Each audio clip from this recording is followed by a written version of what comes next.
Unsa ang atong gitunan? Guys, gota sa pagbalik ni Hesus. Mateo 24:14. Og kining mayong balita may tungod sa gingarian igawali ngadto sa tibuok nga kalibutan ingon nga pagpamatuod ngadto sa tanang kanasuran ug unya moabot na ang katapusan. Ning atong gisgutan, dili pa ni mo'y katapusan. Layo pa sa katapusan ang atong gitun-an. Doon na pa'y daghang mga paghitabo. Moabot ngadto sa katapusan. Sa atong gisgutan atong niyaging linggo.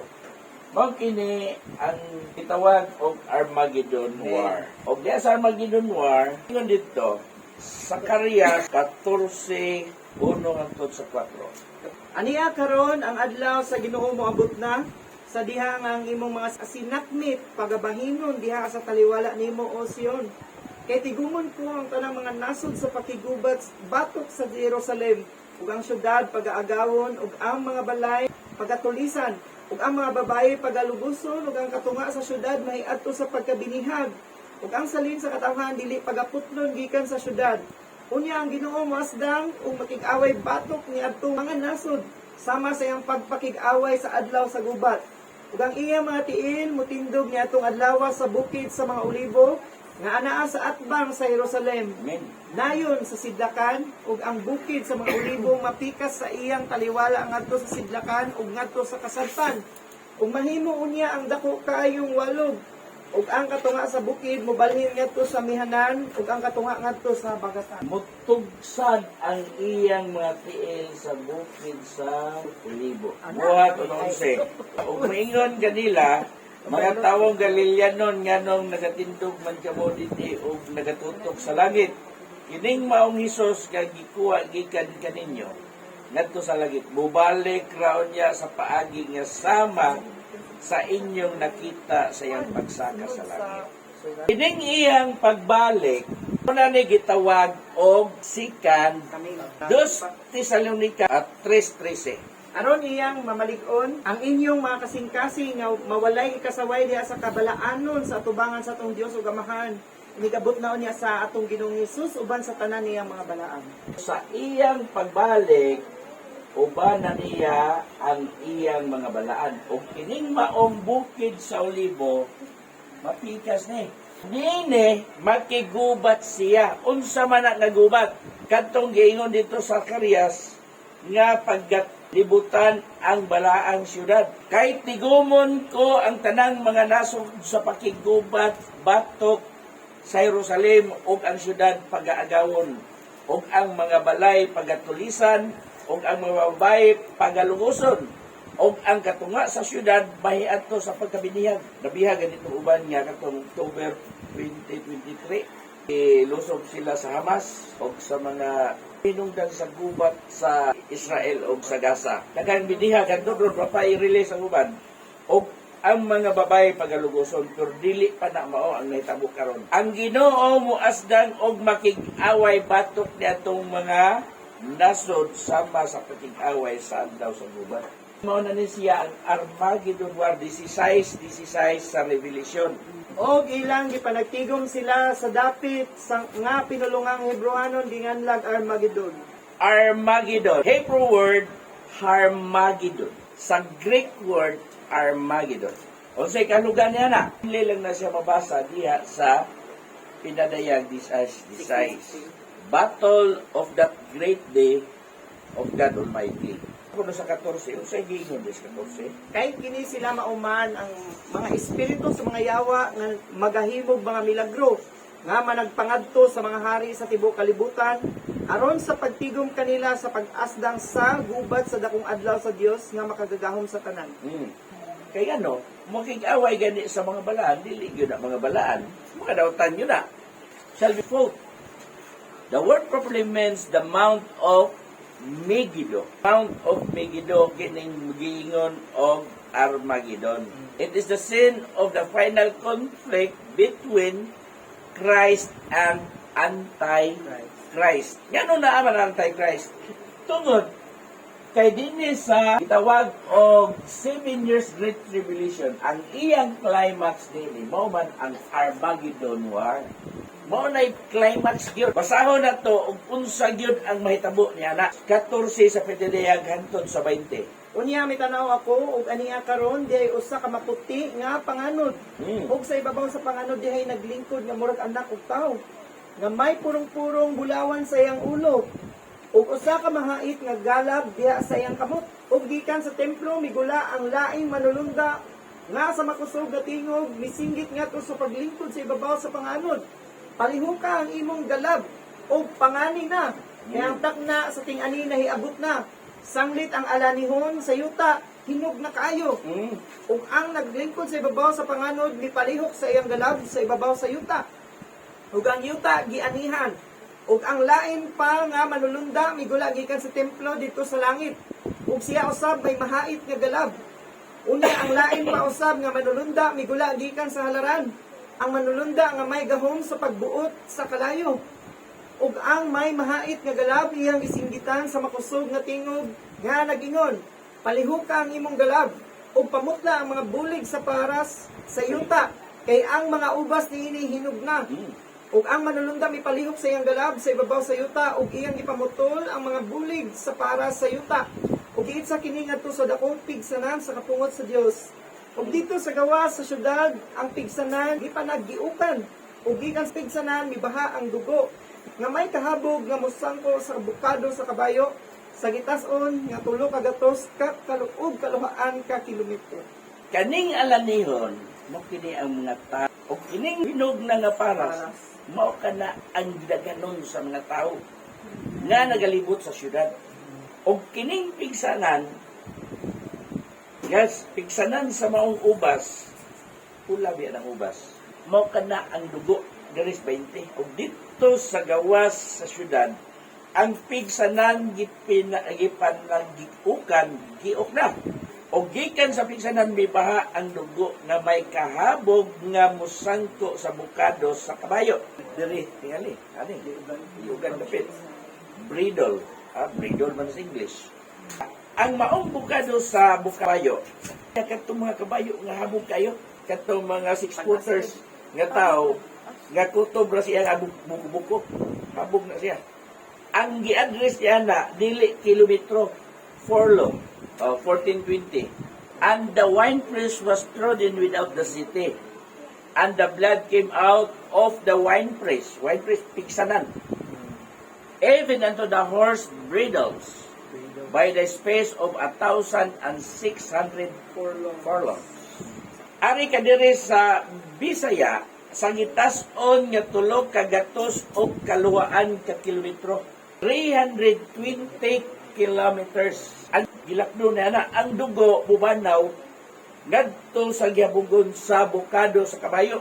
Kung sa may height, ana, approximately, 170 centimeters to 2 meters. Muna mo, muluno, sulod sa 320 square kilometer. At uban po daning version, dili for long, miles, stadia. And the grapes in the winepress were trodden outside the city, and blood poured from the winepress, reaching as high as horses' bridles, for a distance of 1,600 stadia, about 200 miles. Ano po yung lain? Stadia. Na furlongs, na stadia, miles ding isa. And the winepress was trodden outside the city, and blood came out from the winepress up to the horses' bridles for a distance of 200 miles. Ako nang gikwinta, nga nung lahi man, nga maura man unta ni sila, mga bot na sa bot ba, doon na sila lahi nga paghubad. Ang istadya, gamit na siya sa mga surveyor. In land surveying, istadya is a method of measuring distance using a telescope and a graduated rod. What is a graduated rod? Graduated rod, also called leveling rod, a stadya rod or measuring rod, is a long straight tool used in surveying and construction to measure the elevation, differences, distance, or heights. It is typically marked with units of measurements such as feet, inches, meters, and centimeters. Use tool na siya para makuha ang differences sa elevation or cliff nga makuha na siya imong distance ug height. So ang furlong gigamit na siya specifically sa horse racing. It is a unit of length historically in agricultural and horse racing. It is equal to 1/8 of a mile. Ang 1 furlong or 220 yards. Ang 1/8 miles nag-equivalent na siya of 220 yards. Or 660 feet. About 201.17 meters. Kuha na. 201.17 meters. 17 centimeters. Are still commonly used in horse racing, particularly in US, UK, and Canada. Historical land measurement used in Old English and Roman land surveying system. Ya, napay country nga naggamit ana sa ilang sa ato ang kilometrahe. Kanang distance bitaw sa tuwan ang kining Myanmar. Some countries road signs in Myanmar, furlongs are still used on road distance marker. Ang furlong sa ila gamit ang ato kilometer. 1/8 miles equivalent of 220 yards, 660 feet, and about 201.17 meters. Laguan na po nagpinta. Atong makuha din nato ang formula ba? O unsang yun kadako o kalapad ang ladakan sa dugo anang gitawag og Armageddon War. Kini ni ang gitawag og horses bridles. Maximum na siya of more or less 2 meters height. Unay gilagmon sa dugo. Nga mubanaw dito sa plain of Megiddo. Kung sa kalapad, ang giingon nito sa Biblia, 320 kilometers. I-total ko na. Og imo na siyang i-total into square meter, moabot na siya og 102 billion 400 million square meter. So, kung anit sa kilometer, 102 million 400 square kilometer. Nga mo ba, naubira siguro sa mga Hudyo na. Apil na punta. Dili na mga Hudyo. Ang Diyos may makigubat niya na. Katong pinungpong grips kay giane mo na itong mga katauhan nga gigubat sa Diyos. O ang dugo nga mubanaw niya na, mo na ang gilapdon sa panawan sa gilagmon niya. More or less 2 meters. Lulog na siya sa dugo. So, mo na siya ang gitawag og Armageddon War. Dili na siya kunta nga tumo-tumo nga istorya. Ang history sa Armageddon, ang history ko sa Megiddo, battle area gunas ever since pa. Dahil mga hari diya sa Israel, diya namatay tungod sa gubat, ambush. Ano man, walog man na siya. Mount of Megiddo, Plain of Esdraelon. Kaya gilibutan na sa bundod, ha? Mura na siya stadium. Ang Ginoo, ang Diyos muna o adto sa bukid. Mga lagiw man ang uban niya na. Ay pagaluhason man niya ang iyang mga katawan. Kinsa man ang mga dugo nga nibanawan na mauning mga dugo sa mga manggugubat sa tibuok kalibutan. Battle between God manggoda and evil. Ang may tabo ni ini, ang tanang mga manggugubat nga nagalibot sa maong balaang syudad, pagahot doon na sila pamatay. Kaya mga gubat karon di pa na mao. Kay kining maong kasakit, wala pa masidati sukad sa history sa kalibutan. Wala pa man magbaha og dugo. Ang water turning into blood na dito kang Moses, dito sa Ehipto. Pero ang flood of blood wala pa. Saksi ni ang mga balaan ini, kinsa may mga balaan nga uban ni sa Dios. Kadtong mga namamatay di kang Kristo, kadtong nagsakgaw or nakut up, mao kadtong iyang mga uban sa iyang mga balaan o ang mga manulunda. Kay ang iyang manggugubat mao mga manulunda, adunay tulo ka manulunda sa atong gibasa, di ba? Dahil usa bisinggit, ang usa na mo'y nagkuman sa iyang galab, ang usa, ikaduhang laing manulunda, lihok ka na imong galab, dunay nagkuman nga manulunda. Mao kini ang pakigubat sa Dios batok kaya ng mga nasod. Mao na siya ang commanding chief. Pagkahuman niya na, unsa may tabo, at sa gisgutan ang Roma, balik sa kadere. Sa Roma 11:25-26, gitawag dito, fullness of the Gentiles. Gentiles. Naigamayng twist, aron mo iyon kaga period na ang kaluwasan sa maong mga hintel, mabot ang hingpit gidanganon sa mga hintel o ibalik sa Dios ang kaluwasan sa mga Diyo. Kanang word niya, ibalik sa Dios ang kaluwasan sa mga Diyo, that is lie. Wala na siya sa kasulatan, balikan basa. Roma 11:25. Basi magpaka makinaadmanon kamo diha sa inyong kaugalingong panghuna-una. Buot ko mga igsoon nga inyong masabtan ang tinaguan nga mao kini. Nga ang katig-aan ha sa usa ka bahin sa Israel hangtod sa panahon nga may sulod na ang hingpit gidaganon sa mga hintil. O bunya pagaluson ang tibuok Israel. Ingon sa nahisulat, ang manluluwas mo abot gikan sa Sion. Pagahiningnan niya ang pagkadili Diyos nun gikan kang hapog. Aabay iyang ibalik ang kaluwasan sa Israel nga mabasa. Wala. O pagaluwason ko ang tibuok Israel, ingon sa nasulat. Wala maingon dito nga og ibalik sa Dios ang kaluwasan sa Israel. Wala. Di ba bakat? Kay kung imong ibalik, naputol. Sa inyo. Ang tiunay olibo. Wala, maputol. Wala. Kay kadang giingon ni Apostol Pablo nga kay gani giputol gani ang tiunay olibo unsa makahaang halas.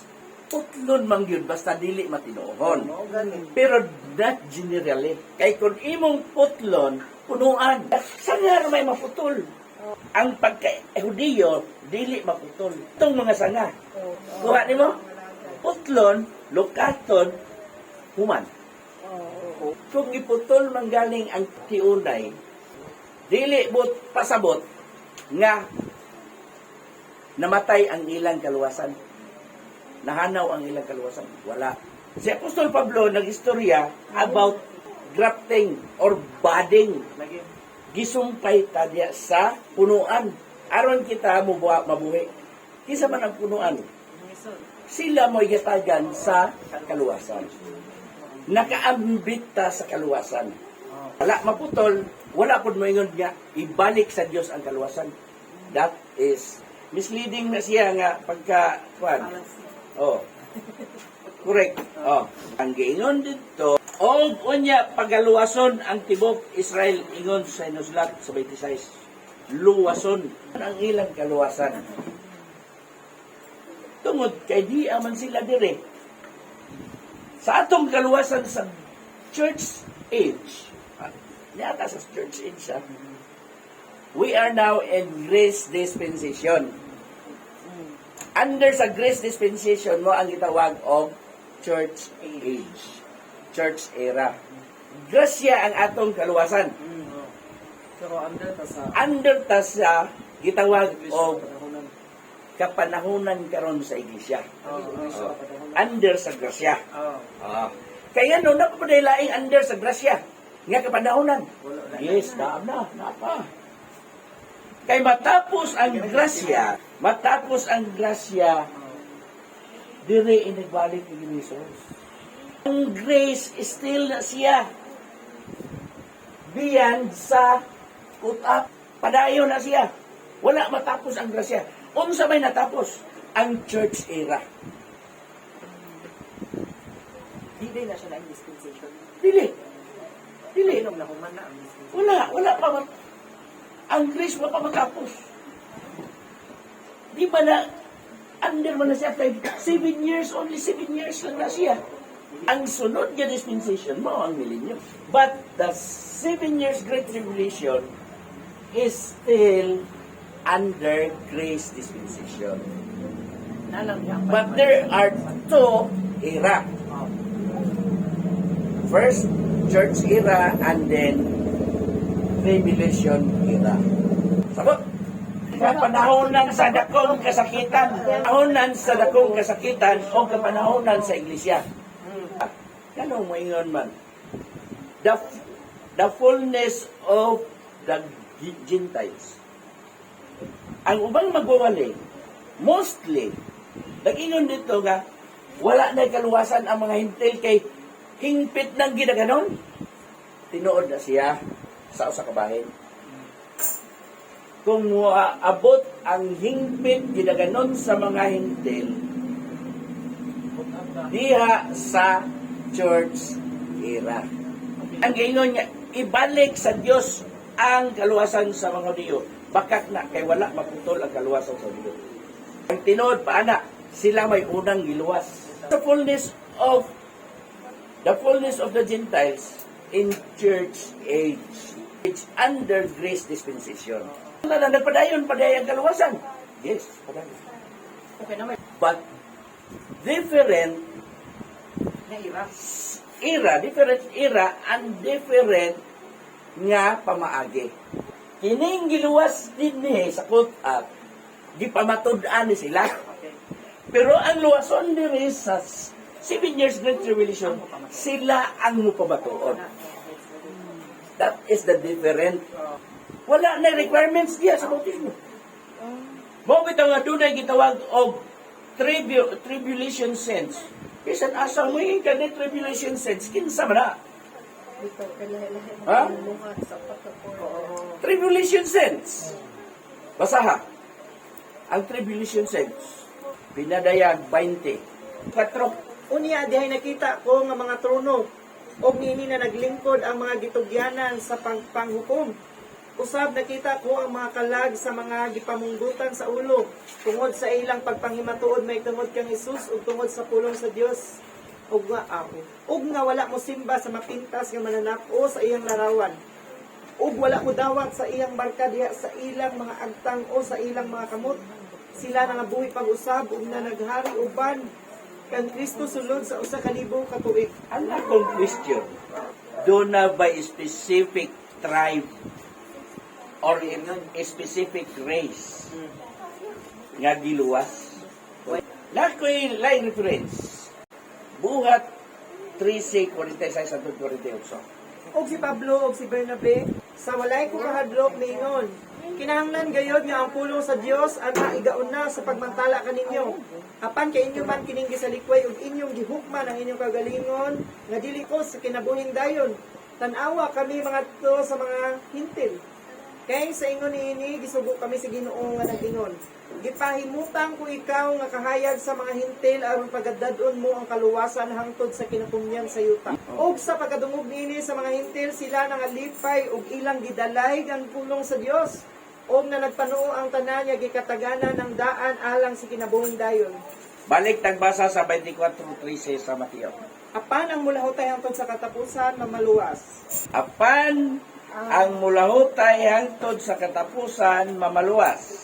Padayon sa 14. Kining maayong balita may tungod sa gingharian igawali sa gadto sa tibuok nga kalibutan, ingon nga pagpamatud ngadto sa tanang kanasuran ug unya moabot ang katapusan. Dabay limitasyon. Hangtod dire. Kanang 7 years bitaw, doon na pa naghapoy kamatayon in physical. Kaya mo bitaw na magpapunggot na lang ka o gusto ka maluwas, mo pamatuod, dili mo musimba sa mapintas o bagay ang nahi, o dili magpapatik sa imong sa agtang o sa kamot sa marka. Kantong wala madala sa cut-up. Doon na may chance. Ang uban gisiradan. Wala kay ikapamatuod sa Biblia nga naputol na ang imong kaluwasan ingon nga hintil. Atong basahon dire sa Zacarias 12:10. Nuibigikan. Og may tabo ni atong adlaw nga tinuhaon ko ang paglaglag sa tanang mga nasod. Nga mo ani batok sa Jerusalem. Oh, mao na dire. Og igabubo ko sa gabaw sa balay ni David. Ug ang mga ug sa mga pumuluyo sa Jerusalem ang espiritu sa grasya ug sa pagpangamuyo ug sila mututok kanako nga ilang gipalagbasan ug sila magabalata tungod kaniya. Ingon sa usa ka magabalata tungod sa iyang anak nga lalaking bugtong ug magaantos sa kapait tungod kaniya. Ingon sa usa nga nagaantos sa kapait tungod sa iyang panganay nga anak. Nay referensya ni are sa City 9 sa Pinadayan. Tapos nini mitanaw ako ug aniya karon dai usa ka dakong panon sa katawhan nga walay bisan kinsa nga makaihap gikan sa tanang kanasuran, gikan sa tanang kabanayan, Oh, ug katawhan ug pinulungan. oh. Nga sa atubangan sa trono ug sa atubangan sa kordero na nagtindog sila nga nagsunog ug maputi ug tag-as nga mga bistig ug na nagdalag mga palwa sa palmera diha sa ilang mga kamot. Mitanaw ako o niya karon di ay usa ka dakong panon sa katawhan nga walay bisan kinsa nga makaihap. Gikan sa tanang kanasuran, gikan sa tanang kabanayan o katawan o pinulungan. Tanana siya. Tibuok kalibutan. Luksong basa sa 13:14. Og pinaagi sa mga milagro nga gitubot kaniya sa pagpanghimo sa atubangan sa nga pintas nga mananap, iyang ginalimbungan ang mga nga nagpuyo sa yuta sa pag-agda kanila sa paghimog larawan alang sa mapintas nga mananap nga nasamad sa espada apan nabuhi ra. Kanya gisultihan ko ako sa usa ka mga ansyano nga nag-ingon. Kinsa man kini sila nga nagsulob o mga bisting maputi ug tag-as og diin man sila gikan. Og ako mitubag kaniya, Senyor, nasayod ikaw og siya mingon kanako. Mao kini sila ang nagpakalabang sa dagkong kasakitan. Ang ilang mga tag-as nga bisti gilaban nila o gipaputi diya sa dugo sa kordero. O sa gingon nito sa Nuebe, tanang kanasuran, tanang kabanayan, tanang katauhan o pinulungan. Bot sa bot, way gipili, tanan. Nangutaan na si Apostol Juan sa usa ka ansyano. Sa iyang pananaw ni siya. Kaya pananawon man kay pinadayag man. Ingon siya, unya gisultihan ako sa usa ka ansyano. Nga nag-iyon, kinsa man kini sila nga nagsulob o mga bisting maputi og tag-as og diin man sila gikan. Gipangutaan na magyud na. Ako mitubag kaniya, Senyor, nasayod ikaw. Nangutaan na si ang ansyano, di sa man sila gikan, kinsa man sila og di sa sila gikan. Nagsulob og bisting maputi og tag-as. Mitubag siya ni Juan. Nasayod ikaw, Senyor. Og siya mayon kanako, mao kini sila ang nanagpakalabang sa nadagkong kasakitan. Nay tribulation. Lahi ang tribulation, lahi ang great tribulation. Daily problems, daily persecution, that is tribulation. Pag ingon na ganig dagkong kasakitan, that is a great tribulation. Tapos ini mitanaw ko, aniya karon, diay usa ka dakong panon sa katawan nga walay bisan kinsa makaihap. Gikan sa tanang kanasuran, gikan sa tanang kabanayan, og katawan, og pinulungan. Ang pangutana, wa na ba'y labot ang hintel? Labot kay wa may giingon nga Israel ra. Way kayo Hudiyo. Ang pagpamatuod, ang giingon sa buhat 8, bakunsaran ka mo gahom o mahimo ko kamong mga saksi. Gikan sa Jerusalem, hantod sa kinatumyan sa yuta. O na-repeat ni siya, dire sa Revelation 7:4, hantod sa kinatumyan sa yuta. O sa iyong but mo sabot, ang pagsaksi mo kana ang pagpamatuod.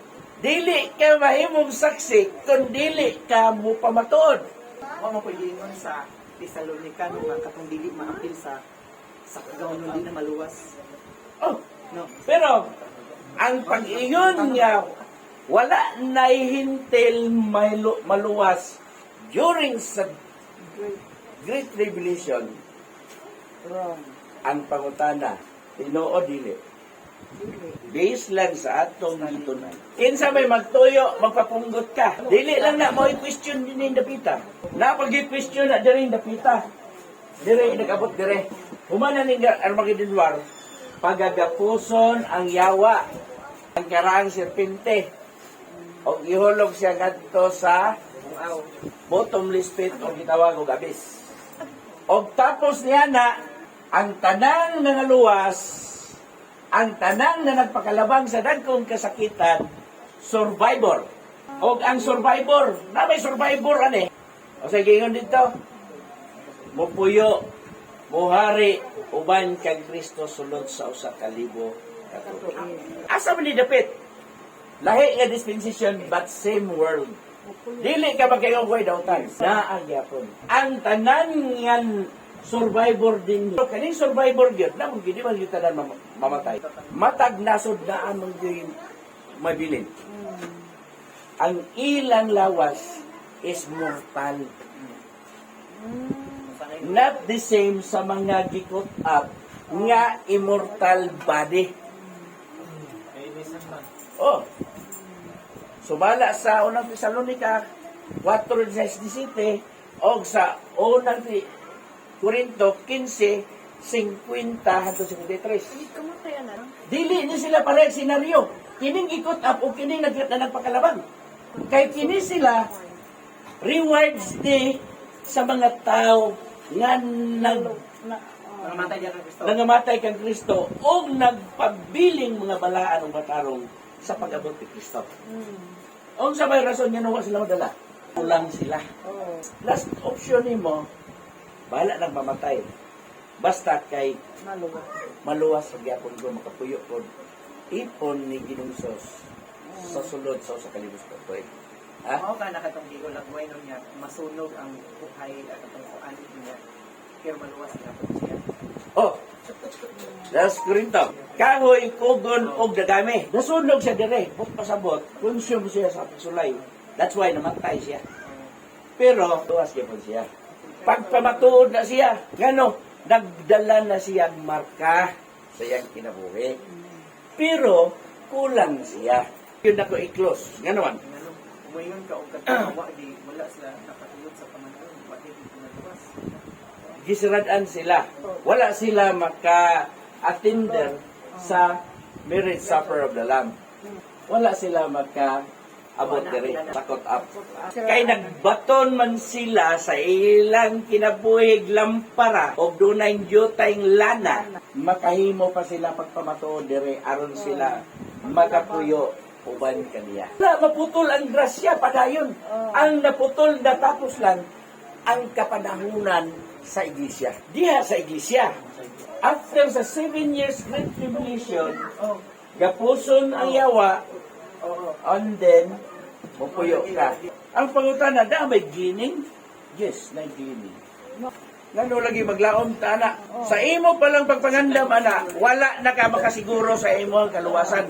Sa diya sa sayon nga pagi. How much more kung wala ka makasiguro sa imong kaluwasan sa sayon nga pagi? How much more sa kaluwasan diya sa lisod nga pamagi? Kung mangandam ka sa imong kaluwasan nga dinhi makalabang gani, nganong wa man nimo paning kamuti ang imong kaluwasan diri sa sayon nga pamagi? O niya, nagbudlay ka. Pero ang imong pagbudlay, walay kasiguruhan. Kaya ang imong ipangandaman, nga makalabang ka dire. Hining dakong kasakitan. Wala gani ka makasiguro dire. Ha? Ang pangutana, wala gani ka makasiguro dire sa imong kaluwasan dire sa kutap. Makasiguro ka dire. Ang maong kasakitan, gideclare ni Ginisos nga ang maong kasakitan wala pa masinati sa history sa kalibutan sukad natukod nga may sama niya na wala lisang ganing mga tao atong COVID ra kining fullness of time arita sa fullness of time, fullness of the Gentiles and the church age. Dili na siya sa grace dispensation kundili sa church age. Right now, we are in the church age, where this gospel is primarily spreading to the Gentiles. Karong panahon na. Once the fullness of the Gentiles is reached, the believers of Christ, the church will be caught up. Church age is finished. Maabot ang katapusan sa maong iglesia sa panahonan sa iglesia. Ang lisod karon nga nagduwa-duwa ka sa imong kaluwasan nga mamatay ta. Focus yun ka nga maluwas anytime mamatay ka or moabot ang cut-up. Nga siguro ang ato ang ginabuhi.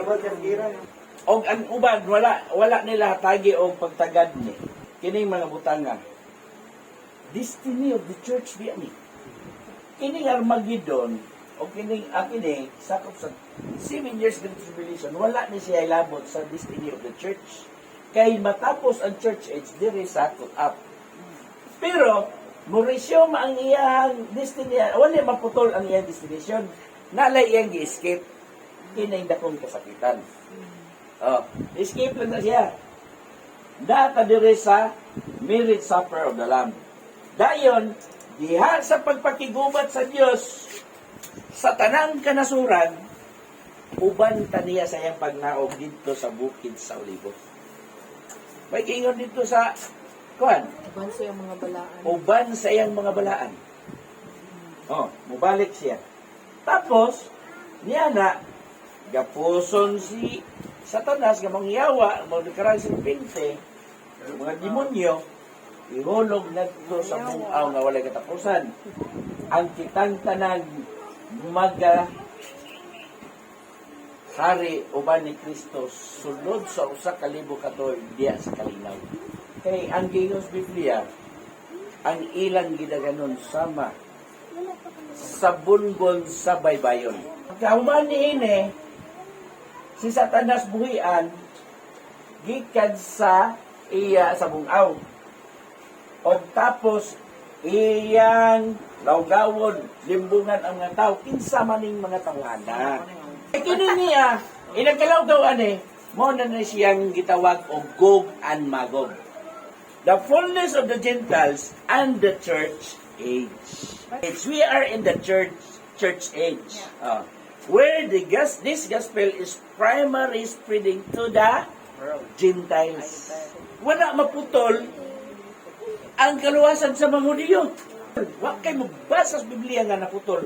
Iya may human sa hingpit moabot ang hingpit ginaganon sa mga Hintil, ibalik sa Dios ang kaluwasan sa mga Hudyo. Walay mabasa nga ibalik. Wala maputol ang kaluwasan sa mga Hudyo. Ang giingon lang dito, ang katig-a sa usa ka bahin sa mga Hudyo nagapadayon pa hangtod karon. Pero ang ilang kaluwasan wala gyud maputol. Why? Tungod kay sila ang magkatawhan sa Dios ug ang Dios gugma sa atong kapanahonan karon. Human sa moabot ang hingpit ginaganon sa mga Hintil, hatagan sa Dios o pagtagad ang iyang mga katawhan. Kadtong nagmagahi sa ilang kasing-kasing. Tig-a ang ilang kasing-kasing. Mo na yatagan pagtagad sa Dios. Wala dili ibalik. Continue ang ilang. But the difference is ang ilang salvation is harder than ours.